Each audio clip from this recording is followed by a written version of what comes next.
tonight weren't exactly by the book, whether to get the momentum, or to keep it. So it's good. We got a lot of help. Joe Judge obviously is a big part of that. Getting Austin back has been a big piece of that from the GM role too, from an analytical side. So it was definitely a team effort going into it. Pete, how would you describe the process of transitioning out of the chaos of the change to, getting everybody sort of back in the building and focused on, the job? Or something like that. Like, that shit would have been really hard. All right. But, this is the playoffs. That's what, people start talking about. Are they going to play or are they not going to? Who's going to compete? And just like I told them, they don't really care who runs them out the tunnel. That's the truth. Right? They care about their preparation. They care about their plan. Are they getting developed? Are you increasing their value by coaching them really hard and holding them accountable? The head coaching piece is developing the staff, creating the culture, all those things that are off-season, summer-based. By this, things that we can add to it based on experiences that we've had and getting a feel of the team. Right? And there's some things that we could take away that I don't feel like impact winning or losing, and that I'll let the team vote on whether we want to do that to a certain degree. And then there's some things I just believe in, right? And maybe he didn't, but we're not coming and reinventing it at this point in the year. And that's what I've said the whole time. Like, this reminds me of the COVID season, right? When Coach, we played the Iron Bowl. Coach ain't there. Right? He's got COVID. Sark ran him out the tunnel. We still beat the shit out of Auburn. It didn't matter, right? Because at that point in the year, right, it was already in place going the way it's supposed to. I'm the work on the cussing thing, my bad.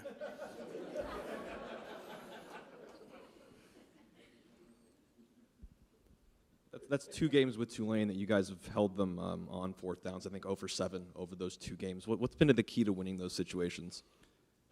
Big guys up front. Obviously the plan of what they've done, be able to counter it, and having a good plan is very important. But at that point, it's about getting off, striking a block, getting off and tackling the guy with the ball. And our guys were better than theirs up front.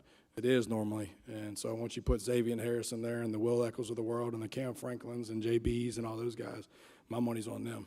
And so I thought they came up big, just like they did, the game before. Hey, Pete, Charlie and the offensive staff have had a lot going on the past couple of weeks. Just how did you notice them handling the game plan and everything this week? I had zero concern with Charlie Weiss calling this game for this one reason.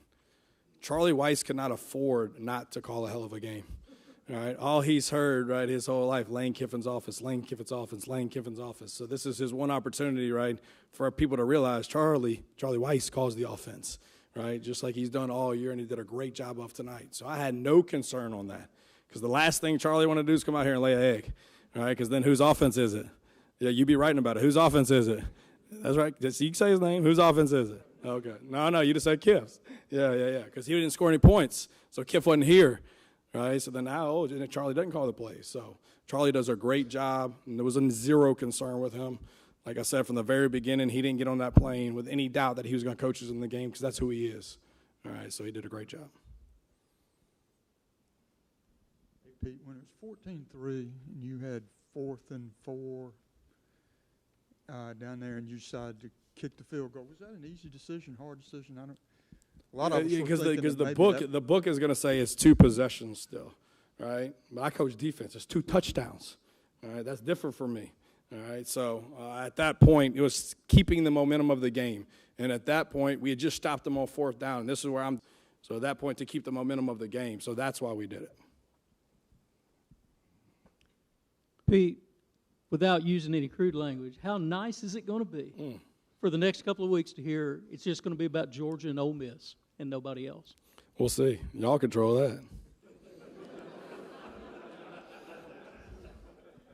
Trinidad got banged up, Pete, but then came back in. He was efficient all day. Just what kind of was he dealing with?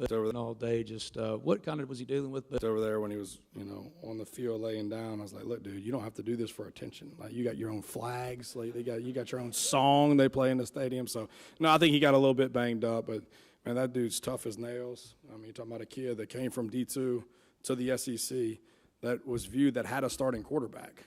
And it wasn't like everybody didn't think Austin was the future. He knew that coming into it. So to come with 1 season left, to come into this conference with a guy that's been in the system just tells you who he is. And worked his butt off. And obviously Austin got banged up in order for him to get in, and then knew he wasn't going to lose it. So you weren't keeping that kid out of this game. No way. Going to lose it. So you weren't keeping that kid out of this game. No way. I think at this point, everybody wants to increase their value, whether you're a coach or whether you're a player. So if that's a senior, they want to increase their value of their first contract and get drafted higher. All right, now if you're an underclassman, the way the portal is, they want to increase the value of their contract, whether that's staying here or that's being more marketable somewhere else. So from the very beginning, it was in everybody's best interest in this building to coach really well and to play really well, because there was going to be no negative to come from that. Not only for them from an individual, for us as a team, but more importantly for us as a university. So it's a pretty easy sell. You don't have to see the opportunity to go play in another really big game. And you got a group of guys that we have that actually enjoy playing together and that they don't want it to end. And we talked about what's the legacy that you want to create for this team. And that's what I told them last night. This is going to be the last opportunity this team right now gets to play in Vaught-Hemingway. It's the last time I've been here the last 3 years. They've lost one game at home in 3 years. 3 years, right? So that's a credit to our fan base, right? Obviously, more importantly, to our players. But, they create an environment in that place that's magical. It's awesome, right? And our kids respond to that, and they enjoy that. So they were going to leave that out there. So, we wanted them to go out there and create one more opportunity for us to play together. But more importantly, their last memory in the Vault is a W, and it was. Pete, you talked about wanting to kind of keep the team, on the tracks, but that you'd allow them to kind of vote on some things they might want to change. What might have been the biggest change that you or the team decided to make leading up to this game? Have you been in this room before?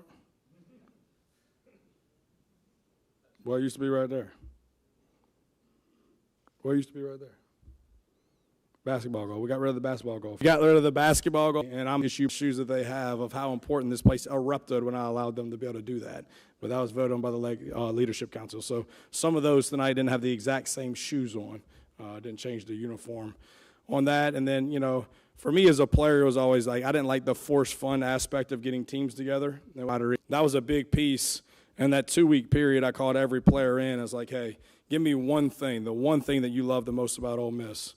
And then I call them in and say, hey, give me the one thing that you would change first in this program if you were the head coach. So we kind of built a list, and we've kind of gone through some of those things from the players. It wasn't something that I came in and just said, hey, I don't like this, I don't like that.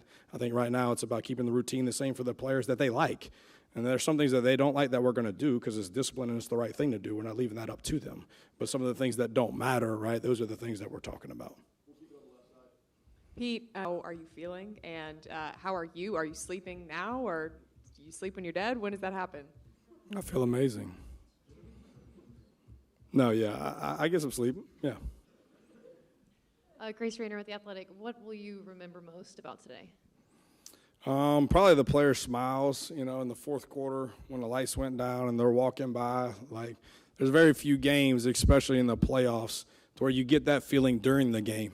A lot of that time, obviously, is in the locker room once the game's done because it's a different type of game and the momentum of the game. But to know what they've been through and know the direction that they could have gone, but to be able to see that and see the fulfillment within them for their hard work and everything that they did when they didn't have to. It made sense to me as the playoff. Like, you have to do that. They're still 18 to 21 years old, right? And they came here from some guys that they looked like that left them, right? And they were able to battle through that. And for them to get the outcome that they deserve was awesome. And so I would say it was the smiles of the players probably in the fourth quarter. We'll go to the top of the room. Yeah, Pete, you guys came out jumping immediately, 14 points, basically 2 perfect drives to start. How critical was that to get the fans continuously in it? And then you guys did it again in the second half. How much did the fans help you guys today, and how critical was your start to the game? Yeah, I think they're a huge impact, especially early in games. And that's why, we're a proponent for taking the ball, especially at home, right, because the crowd's juiced up and we're rolling, there's energy in it and all those type of things. So we're a really good first drive offense. Obviously, it helps you from a defensive standpoint as well. I did not think we executed very well at all on defense tonight. I know the scoreboard shows something different, but we've got to execute better on defense on a more consistent basis. But I am proud of their effort and obviously keeping them out of the end zone, which is a big piece. But we got to really improve on some third downs and create some negative yardage plays on base down to get them in some third and longs. But we're going to have to do that next. But, no, it was good to start fast. The fans were a huge piece of that. I think the momentum building up to it was my concern for the players. And so it's good for everybody else to be excited. It's good for you to be able to execute, because when you execute, they get excited. Like, that's how it works. You execute, they're excited. And so make sure we were preparing the right way and practicing the right way, because there was no doubt they were going to be excited, but you worry about emotion becoming emotional, you know. But they had their focus, and we got to clean some things up, but super proud of them. Coach, right up here in the center. Good to see you in person this time. For a game like this, going forward, how does a college football playoff winning program now, game, change just the trajectory when it comes to things like recruiting or just the vibes around what this Ole Miss program is? We're pissed off this year because we're not. And so I think it's going to be the same thing for the next recruiting class. The expectation is to make the playoff every year. That's why Keith Carter invests the way he does.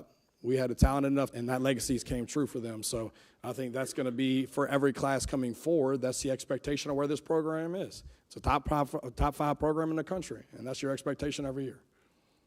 Coach, right here. Great win. I want to ask you, one penalty for 5 yards. How proud are you about the discipline of your team and them being able to be laser-locked focused and take care of their 111 on both sides of the ball? Yeah, I mean, I think a lot of credit goes obviously to the coaching staff going into it on both sides of the ball. But you know, we talk about undisciplined penalties, okay, and non-aggressive penalties. And that's one thing as a head coach for me. There's some aggressive penalties that are going to occur throughout games. And it's a step. Is he out? Is he not? And the guy runs right through him on the sideline. Like, that's an aggressive penalty to me. At times, you got to be smart, and you see him in the white. So there's some of those, and there's some of the hands to the face up front that sometimes, yeah, we got to get our hand. It was a bit of big emphasis, but it's been a big emphasis all year, and it always has. So we show them the penalty report every week. They know the refs. You know, we show them film on coaches, hold them accountable through. Coach, you talked about earlier this week about how your family's excited about this game. To walk off the field winners today with them, how was that moment for you? I was just asking them where their sister was, you know. No, it was awesome, man. My boys love football more than anything, and I've dragged them about to every state. So they've got a lot invested in this sport, too, and this place as well. So it's super special. Hey, Pete, you talked about it earlier in the week, that next man up mentality, and guess what? We saw it. We saw Logan Diggs come in. We saw Austin come in. It wasn't perfect. Mistakes were made, but we also saw him execute. What can you say about what you saw from those? The naked eye, I felt like they really in so much. Pete Zacchewing. Really in so much. Pete Zacchewing from New Orleans Times-Picayune. You're from New Orleans Times-Picayune. Your initial thoughts on coming to the Sugar Bowl, place a lot of your fans can. Initial thoughts on coming to the Sugar Bowl, place a lot of your fans can drive to, and the support you should get there. I get to go see my nephew. I've got a niece, but it's my first nephew. And I'm super pumped up about. But, you know, I was born and raised in Hammond.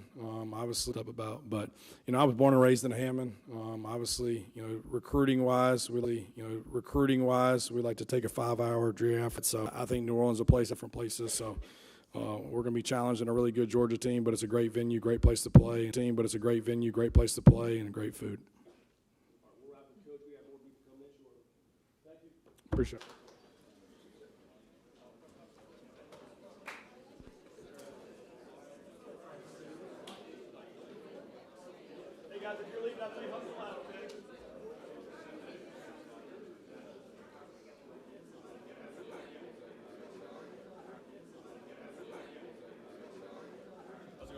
Hey, how you doing?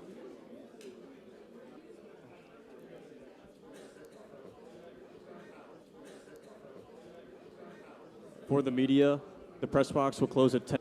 For the media, the press box will close at 10:30. For the media, the press box will close at 10:30. For the media, the press box will close at 10:30.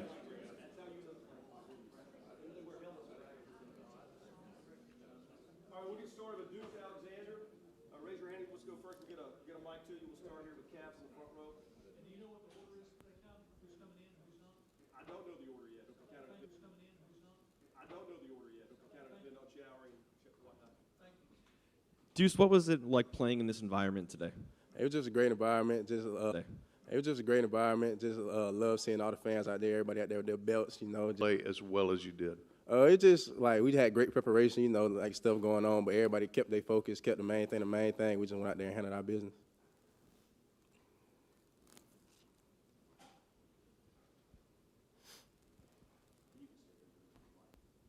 But it honestly felt the same, nothing too different. The cleats, he gave us a little flexibility to come out here just where we want to, as long as it was 10 colors. So I'm glad he was able to do that. Everybody just had fun. Maybe you change. I don't know if you're willing. Wanted to know our opinions, and I seen him write everything down that people were saying, and he changed a lot of things that people were saying. So it just felt great just to have a coach that listened to you and just wants what's best for you. From the team that was working tonight? One more time, I couldn't hear you. What did you see from the team in both these efforts? Personally, just, watching film, my coaches, Coach PC, Coach McDonald, just preparing throughout the week, just getting ready to play. And as a team, just not taking anybody lightly, just go out there and handle our business. So we just took care of business.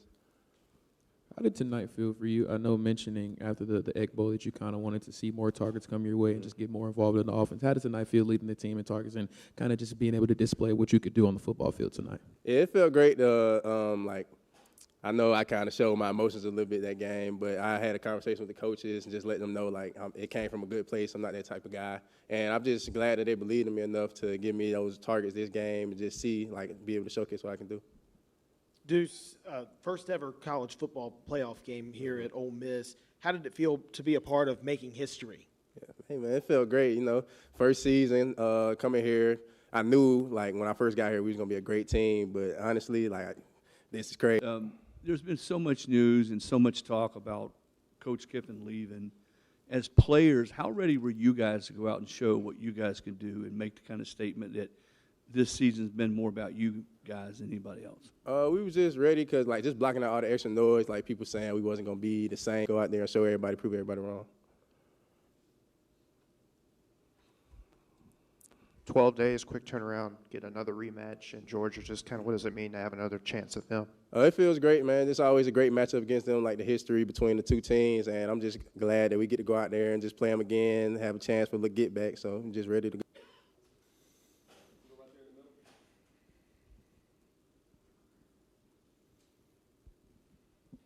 Personally, man, just talk with me about your emotions. How does this feel being able to transfer here, first year college football playoff experience, getting a TD? Just what does tonight feel for you? How do you kind of evaluate your performance as well?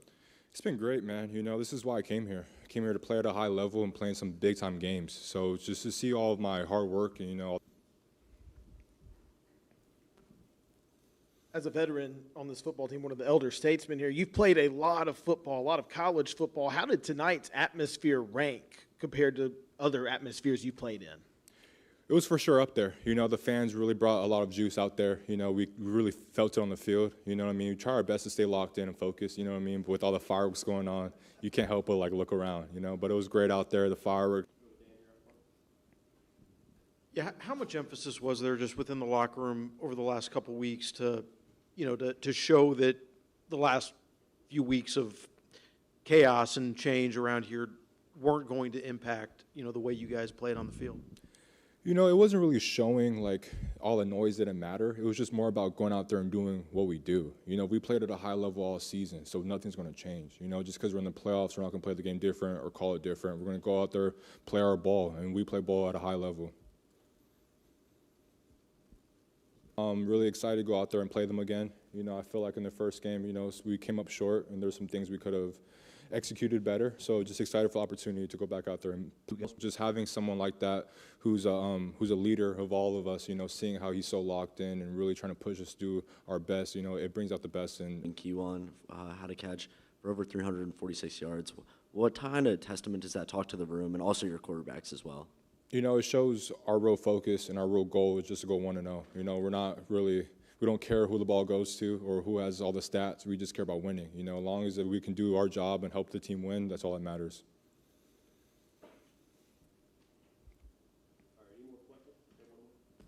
When you look across the line of scrimmage, you see somebody 5'9", 180 pounds, and you know you're going to bully them. How's that feel? I don't want to sound like a bully and say that it feels good, but there is a certain type of feeling that you get for establishing dominance. That's what I see it as. It's establishing dominance. It's a physical game, and that just comes with it. You know what I mean? Some people are bigger or stronger. It doesn't matter. I'm going out there and establish dominance on whoever it is.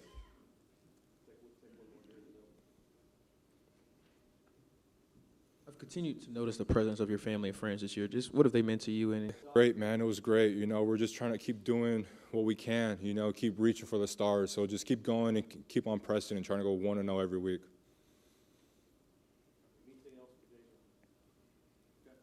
Thank you, guys.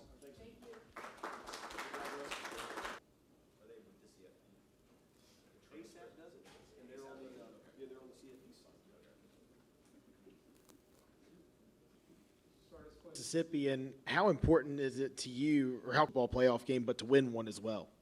It means everything because like can't nobody take this like a moment away from us, and like this team always gonna be remembered in Ole Miss history.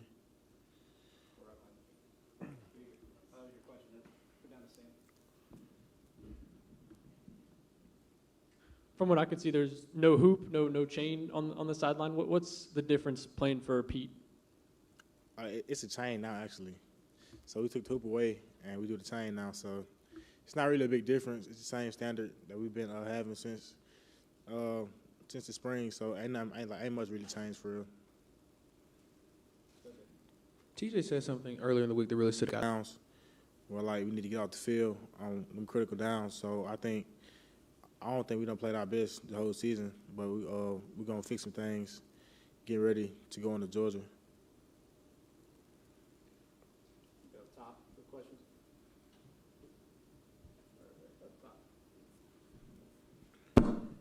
You guys had a really tough game against Georgia. How are you? Number one, how much are you looking forward to the rematch, and how motivated are you guys to prove that last time you guys played in October is not who you guys are? Thing better, the Georgia game. It was a bad game for the defense. Period. And we gotta play better, and we're gonna play better come January 1st.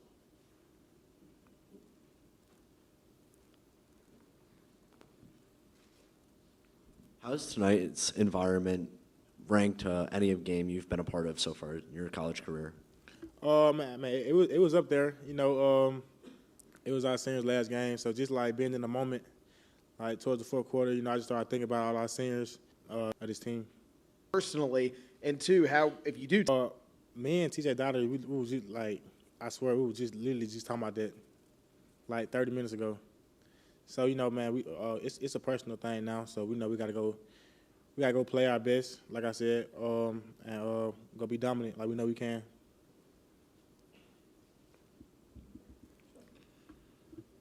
Announced earlier this week that you were coming back next year, had signed a contract or whatever. What went into that decision to come back here next year? Really, the system that PG done built here for me, like as in the defense. I feel like I fit pretty well in the defense we have now, and I wouldn't want to go play another defense and have to learn it all over again. So that played a big part, and also being at home. Like home is home, and Ole Miss is my home, and I love the fans here, I love the people here, and I wouldn't want to be anywhere else.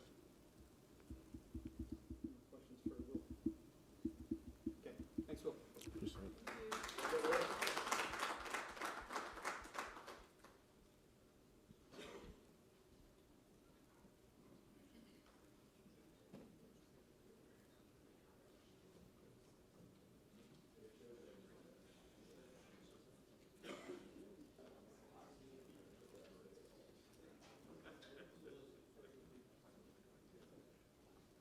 All right, next up from the defensive staff, we got Coach Brian Brown here with us. How y'all doing? Awesome. We'll start up front with Jake. I think it's now 2 games that y'all shut them out on fourth down attempts. Just what is it that you felt? To the fourth down challenges we face, this game. We talked about it all week in practice. That was the turning point of the game last game as well. So guys were really focused on fourth down, and I think we got some big bodies up front. With Big Zay and Big Will and those guys. They did a really good job pushing the pocket back and making sure, especially on that the sneak play. That was awesome to see those guys knock it back, and TJ and all those guys top it off. But it was just a great job. I think they feel really. perfect performance for you guys, despite kind of just allowing one garbage time touchdown. What did you see? What improvements could have been made? Oh, absolutely. I think when you think about, just starting in the back end, thing, just has that head coach, that swag about himself, just has that head coach, that swag about himself, and he controls the room, he controls the narrative and anything that he wants to control. And but the guys believe in him just like they do defensively, and you can see it, turn it over to our full team. And he's just a great human being, great coach, great motivator. Knows football inside and out, and is going to be a heck of a coach for a long time. The total yards difference in this game wasn't much, but it seemed like every time Tulane crossed the 50, their offense couldn't function. Yeah. What went into that tonight? Well, I think the guys just end up, bowing up, and sometimes you may need to be, that shortened the grass a little bit as well. Was able to come away with some turnovers, get them behind the sticks a little bit once they crossed the 50 in the play. And He was saying, I was talking with TJ 30 minutes ago already about the Georgia game and them not punting the first time. Has that matchup crept into your mind at all? And what's punting the first time? Has that matchup crept into your mind at all? And what's your first impression? Well, it will now. So I think, as we move forward, we'll celebrate this one tonight. Probably tonight when I go to sleep, I may be thinking about it a little bit. But tomorrow we'll turn our attention to cleaning up the mistakes and then turning over to Georgia. But yes, those guys not punting it does drive you a little bit more. So hopefully we can get that corrected and make them punt it a little bit more. Jalen Braxton had a pair of pass breakups tonight and an interception. What have you seen? Injury last year at Arkansas, and for him to be able to come back, off the surgery that he had this spring, it took some time. It took some time for him to come back and get that knee stronger, so he could come back and perform the way he's performing now. And I think anytime you've been out of the game of football, and so he's continued to develop, but he's a smart, high-Q football guy. And so he don't need a lot of reps, but he does need that cognitive motor, skills and things for him coming in and out of his breaks that he needs. But he's gotten so much better, and I'm so proud of him, and he'll continue to get better as the season progresses. Any more questions, Coach Brown? Good. Howdy, Toddy.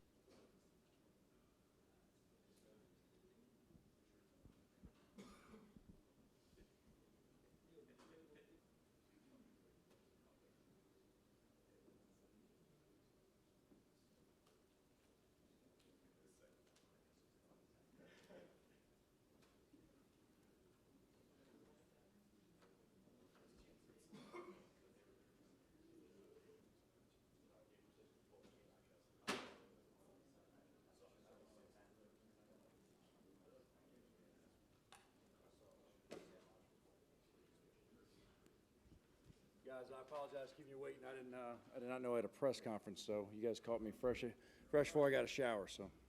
Start from the offensive staff. We got Coach Joe Judge here. Who wants to start us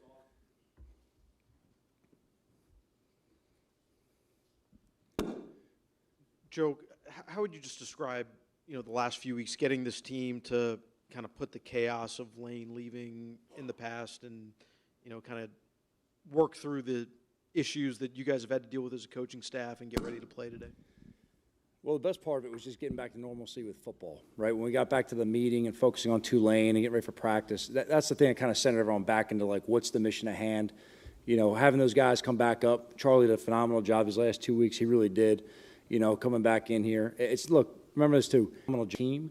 And, look, there's a lot of leadership you showed the last couple of noise out there. It was about Tulane. They were too good of a team. I asked you earlier about your journey this week, earlier this week about your journey coming from East Rutherford, Foxborough to now Oxford. What did tonight mean to you, and how great was it tonight to see both of your It was awesome. I mean, that's the second time in a stadium in a postseason game where the crowd just sang "Living on a Prayer" without the music keep playing, and that's just one of the coolest things from being on. Sometimes you can step back and realize the moment you're in, and how cool and just how exciting it really is, and be truly happy for the players. Because the game's about the players, right? I mean, that's what it is. Look, you could fire every coach. There's still going to have a game. There's players to play. You can't really – who are you going to coach if there's no players?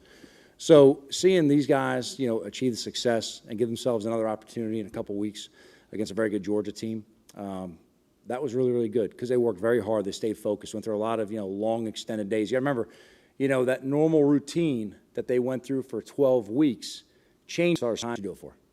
and Trinidad got banged up, but then eventually went back in. What do you see out of him? The toughness, the grit. Yeah, he's a tough dude. I mean, look, it's football. You're going to get hit. I mean, he got hit. Those guys hit hard too. I mean, he got up. He wanted to stay in. We had explained to him, like, you go down, you got to have at least one play. And obviously the medical staff had to make sure that he was clear to go back in doing their job. Pat's staff does a phenomenal job on that right there. But as far as Trinley, he's a tough dude. I mean, he's a tough dude. He's a gritty dude. He's got a lot of mental toughness. You know, I think he's shown, and then fight through a position battle and how he's responded to a lot of adversity along the way. He's a tough dude. He's as physically tough as he is mentally. Yeah, Joe, the offense came out with almost 2 borderline perfect drives there. How critical was that for you guys to just silence everything that's been around? You know, go down there, pay off. We kind of all stays right here.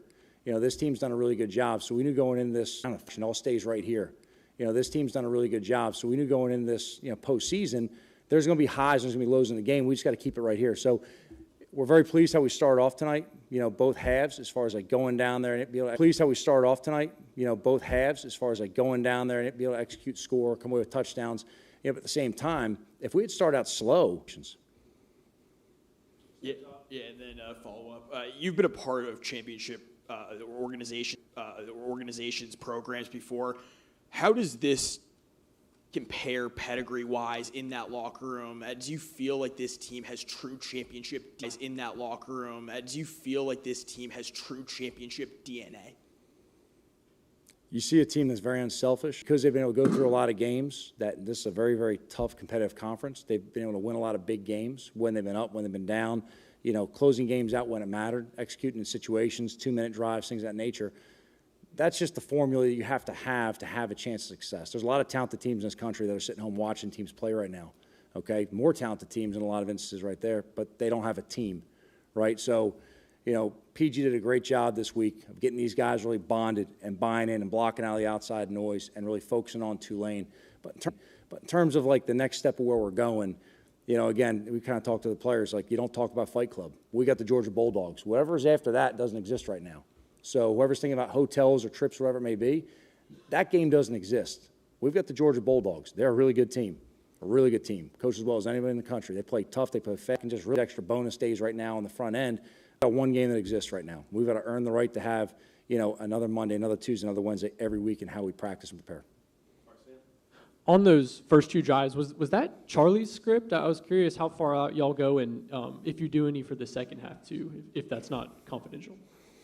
I mean, look, there's not too many secrets. I mean, look, people start out with a script, some for different reasons, right? You play Andy Reid, he's going to play, you know, him and Shaw Payton are going to play every formation, every personnel group, and everything to find out the answers to the test that you're going to try and present to them, right? And then they're going to get all the information that you've worked on all week. They're going to go ahead and find different formula. Some guys form scripts that they're going to try and take advantage of something specific you do schematically and play fast on it. We've had weeks where we do both, okay? So kind of changing it out. But yes, that's Charlie's script. That's Charlie's offense. He designs it with help of all the assistants. He calls it. Okay, he does a phenomenal job of it. Charlie's done a really great job all season calling the offense, and I was glad for him to go out tonight and have that success right there. But absolutely, you know, look, you talk throughout the first half, you know, what are they doing? What are they doing differently than we expected? What's the same? And you talk throughout the half, and then you get into halftime, and you know, you just kind of say, okay, here's a handful of plays we want to go ahead and use to get started. You're not really calling plays thinking, okay, 3-4 plays in, that's going to be a touchdown. You're just trying to go ahead and get the first down, get the sticks moving. And our messages are behind the line of scrimmage. You can't really do much to help us, right? We got to get the ball to someone who can by moving it forward right there. So just take access passes, take good matchups. You know, if we see a scheme change, no matter what title or label, same as he did tonight, I think he did a great job of really delegating. You know, it's not easy to call a defense and be responsible as a head coach to manage the game. So we kind of delegated throughout the game as far as when the defense was up, what my responsibilities were, and the communication we'd have throughout the game. But PG is not going to change because you put a label in front of his name. That's work for people who are good, genuine people. Good? Okay, guys.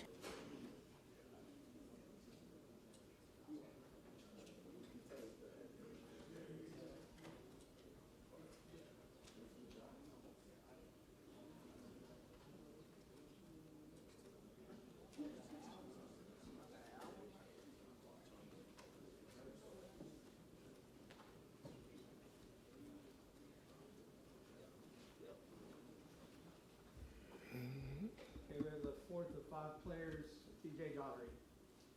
Start us off questions. September. SEC.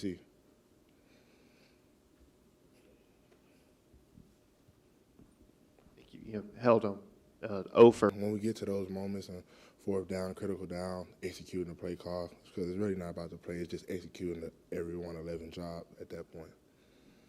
It means a lot. What better opportunity than now?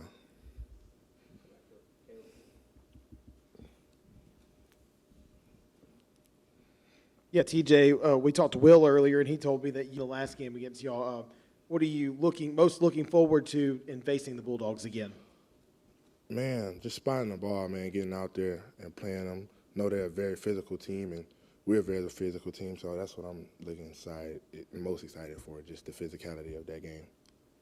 Take us through the forced fumble. You hit him, ball pops out, Capino grabs it, scoops it up. Just can you take us through your emotions in that moment and what you saw on the field? I was excited, man. We preach turnovers a lot and haven't gotten as many as we wanted up to this point in the season, but today came out with. This to me earlier, that was a complete game, or was there still things you felt like you could work on? Explosive plays, but we did find a way to get off the field a lot of those times, and when we did give up explosive plays, but limited explosive plays, no my bads, and so we can go out 3 and out from the gate rather than allowing teams to drive down the field.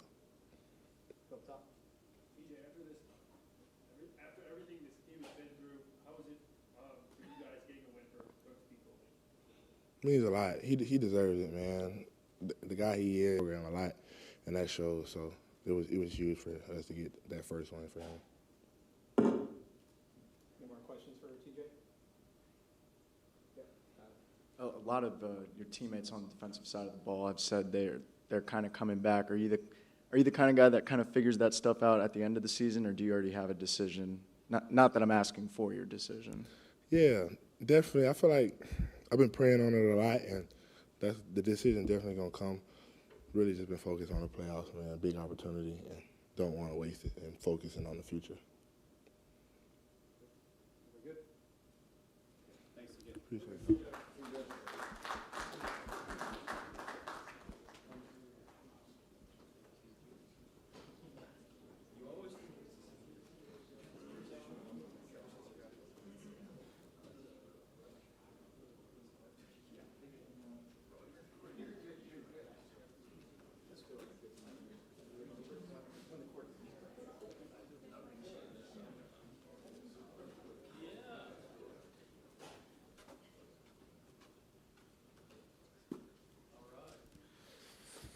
Archie Manning spoke to the team yesterday, and Eli Manning was here today. These two had not been around the program a ton in the past few years, but have made their presence known here lately.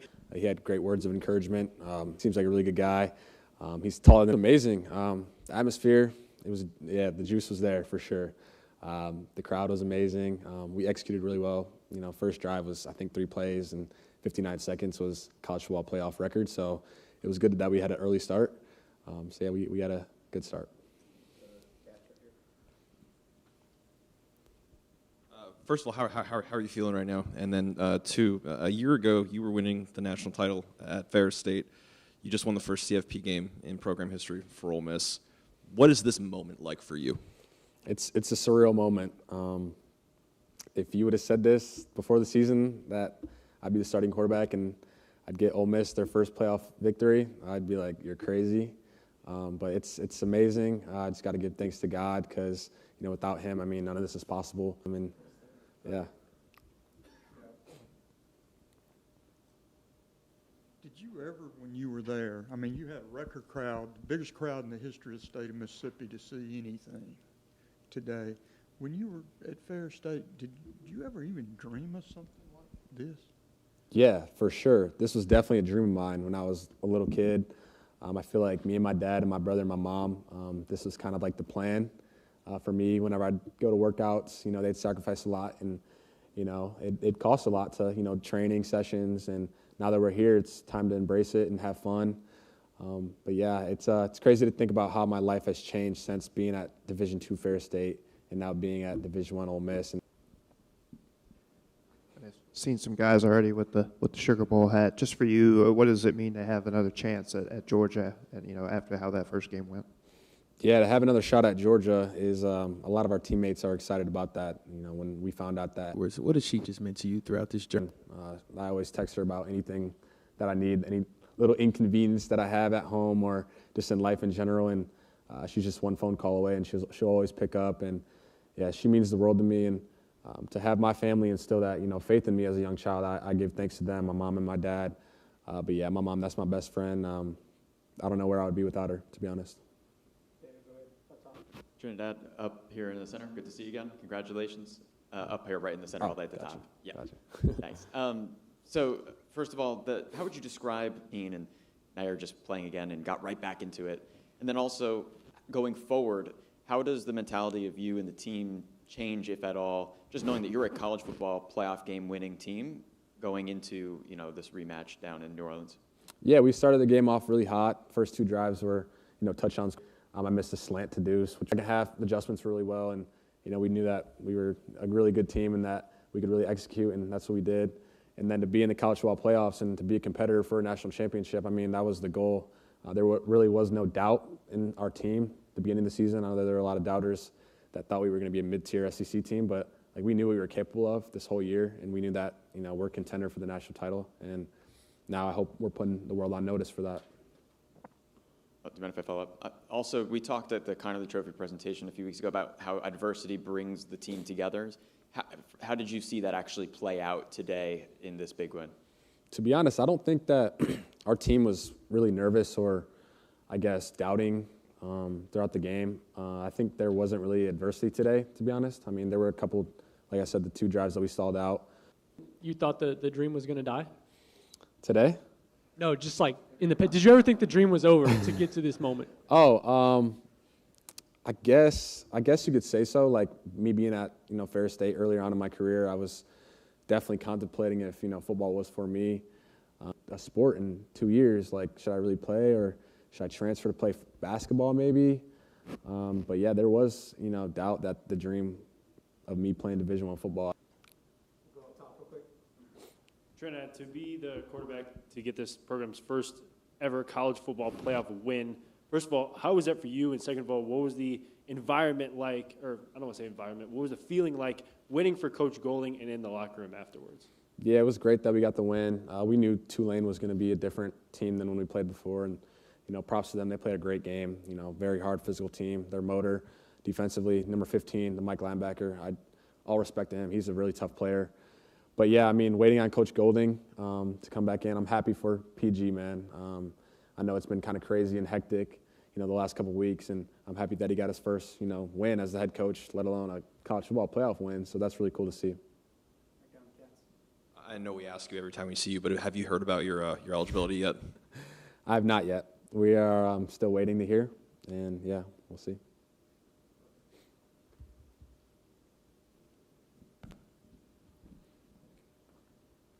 What have you seen from Austin that kind of makes him ready to just go in the game? To any meetings, anything going on during the game. And yeah, I give all my respect to Austin because I know this year hasn't been the easiest for him. All my respect to Austin, and he always is just locked in, and I'm happy that he got that conversion. It was I think it was a rollout to his left and threw it to Logan or the slot, I think, and great to see him get in there, and he's always ready. And I always have trust in my guys. If I go down, if Keelan goes down, with Logan. But yeah, all of our guys are locked in. But and to have his support, even though he's in such a tough situation. Yeah, we talk every day in our quarterback meetings. We joke around. It's a lot of laughter in that meeting room, but also a lot of seriousness. But yeah, we talk every day. We have a great relationship. We're cool with each other. So yeah, it's good. Trinidad, y'all were the first home team to win a college football playoff game this year. I don't know if you know that or not, but how cool was it to do that in front of this home crowd and in this environment today and be the first in the state of Mississippi to ever do this? What was the record? Y'all are the first home team this year in this college football playoff to win a game. Really, yeah. Because Oklahoma lost last night and A&M lost today. First home game. It's really cool, and I'm happy for the fans, and I'm happy for the city. Thank you, guys.